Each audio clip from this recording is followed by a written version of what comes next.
जिन्होंने भगवान को नहीं बख्शा वो ना तो राम के हैं, ना आम के हैं, ना किसी काम के हैं।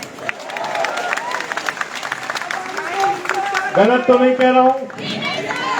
प्रधानमंत्री जी हर 15 दिन पे बात करने आ जाते हैं। क्या कहते हैं?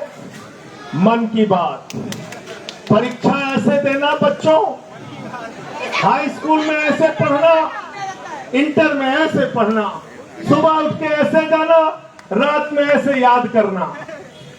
कई लोग रोने लगते हैं, कहते कितने बढ़िया प्रधानमंत्री, बताओ बच्चों को परीक्षा पे चर्चा कर रहे हैं, परीक्षा पे चर्चा कर रहे हैं। 93 पेपर लीक हो गए हिंदुस्तान में।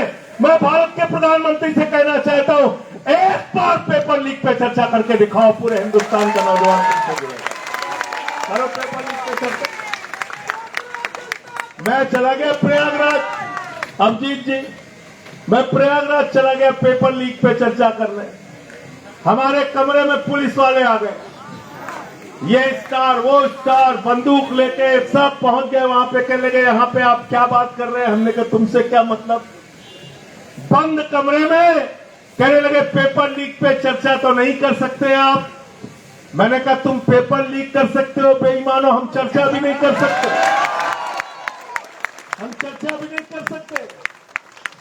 तो मैंने पेपर लीक पे चर्चा किया वहां पे, और जो पेपर लीक पूरे हिंदुस्तान में हुआ है, तो हमसे कई बार लोग पूछते हैं कि आप लोग बीजेपी वालों को क्यों दोषी ठहराते हैं, मोदी जी को क्यों दोषी ठहराते हैं, शिक्षा मंत्री को क्यों दोषी ठहराते हैं? अरे इस सरकार का क्या लेना देना पेपर से? तो मैं उनसे कहता हूं, जितने पेपर लीक करने वाले हैं ये सारे के सारे चंदा चोर पार्टी से जुड़े हुए लोग हैं, भारतीय जनता पार्टी से जुड़े हुए लोग हैं। गलत तो नहीं कह रहा हूं? गलत तो नहीं कह रहा हूं? कहते कैसे पता किया? हमने कहा बेईमानों, नीट का पेपर लीक जब हुआ था पहली बार, तुमने जिन लोगों को गिरफ्तार किया था वो सब के सब बरी हो गए। कैसे बरी हो गए? पता चला सीबीआई ने समय पे चार्जशीट नहीं दाखिल की थी। गलत तो नहीं बोल रहा हूं? गलत तो नहीं बोल रहा हूं? बताओ अगर प्रधानमंत्री शामिल नहीं है, बताओ अगर इनकी पार्टी शामिल नहीं है, तो प्रधानमंत्री के नीचे काम करने वाली सीबीआई ने पेपर लीक के माफियाओं के खिलाफ समय पे चार्जशीट दाखिल क्यों नहीं की? उनको सजा क्यों नहीं दिलाई आज तक? बताओ जरा हमको इस सवाल का जवाब दो। इसलिए इनसे जरा सावधान रहना, ये आपके आंदोलन को कमजोर करने की तरह तरह की कोशिश करेंगे। मैं देखता हूं यहां पे भी कुछ लोग आ जाते हैं अंधभक्त, आते नहीं आते हैं, बीच में उलझाने के लिए, हिंदू मुसलमान करने के लिए। कहते हैं कि नहीं कहते हैं? उनसे ये कहना, जितने स्कूल बंद हुए हिंदुस्तान में, 1 लाख सरकारी स्कूल बंद हुए, 1 लाख सरकारी स्कूल। कौन पढ़ता है उन सरकारी स्कूलों में? गरीब का बच्चा, पिछड़े का बच्चा, दलित का बच्चा। 1 लाख सरकारी स्कूल हिंदुस्तान में बंद हो गए। 1,20,000 सरकारी स्कूल हिंदुस्तान में है जिसमें सिर्फ एक टीचर काम करती है। 90,000 सरकारी स्कूल हिंदुस्तान में ऐसे हैं जिसमें बच्चियों के लिए टॉयलेट का इंतजाम नहीं है। इस देश में हजारों लाखों सरकारी स्कूल ऐसे हैं जहां पे मिड डे मील में बच्चों को नमक रोटी खाने के लिए दी जाती है, उनके चावल में कीड़े पड़ जाते हैं।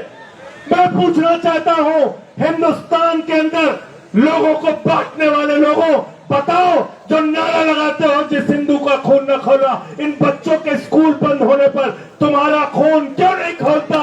क्यों नहीं तुम सड़कों पे आते हो पेपर लीक के सवाल पे?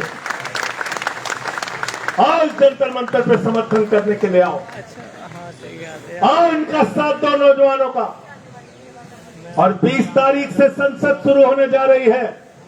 मैं आज इस जंतर मंतर से देश के प्रधानमंत्री को कहना चाहता हूं, जो सोनम वांगचुक का मुद्दा है, अभिजीत दुबे का मुद्दा है, हिंदुस्तान के करोड़ों नौजवानों का मुद्दा है, उस मुद्दे का समाधान जल्दी से कर दो। वरना 20 के बाद देश की संसद को चलने नहीं देंगे। आपके खिलाफ लड़ाई लड़ने का काम करेंगे। और विकास जानते हैं, हम तो ऐसे ही बदनाम है। ये लोग 3 काला कानून लेके आए थे, मैंने माइक तोड़ दिया। जिस माइक से वो काला कानून पास करने जा रहे थे, मैंने माइक तोड़ दिया, मुझे उठाकर सस्पेंड कर दिया। भाजपा नाराज हो गए, कहने लगे देखिए संजय सिंह ने माइक तोड़ दिया, माइक तोड़ दिया, माइक तोड़ दिया। मैंने कहा बेईमानो, तुमने किसानों की हड्डियां तोड़ी है, मैंने तो सिर्फ